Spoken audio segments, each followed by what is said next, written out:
हजरत उमर फारूक रदी अल्लाह तआला अन्हु का ज़माना मुबारक था। तो मिस्र के बादशाह के बेटे ने एक आम आदमी के बेटे के साथ अपना घोड़ा दौड़ाया तो उस गरीब के बेटे का घोड़ा जीत गया। बादशाह के बेटे को सुबकी महसूस हुई तो उसने उस गरीब के बेटे की पुश्त पर कोड़े मारने शुरू किए।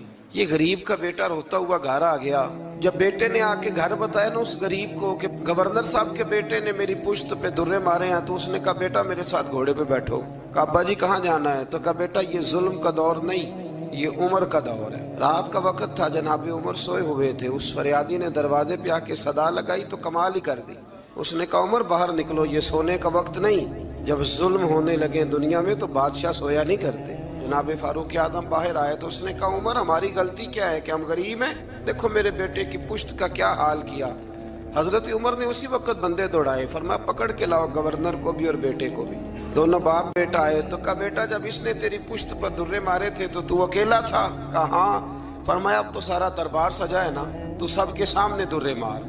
बेटे को दुर्रे लगाए और गवर्नर साहब के लिए हुक्म जारी किया कि इनसे शाही लिबास उतरवा के ना तो इन्हें बोरिये का लिबास पहनाओ, आज के बाद गवर्नर ही नहीं करेंगे, ऊंट चराया करेंगे।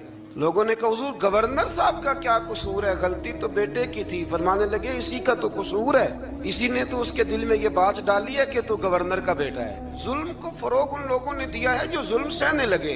ये सबसे बड़ा जालिम है जो जुल्म सहता है और लोगों को भी मशवरा देता है इस दौर में कुछ नहीं हो सकता, लिहाजा चुप कर जाओ।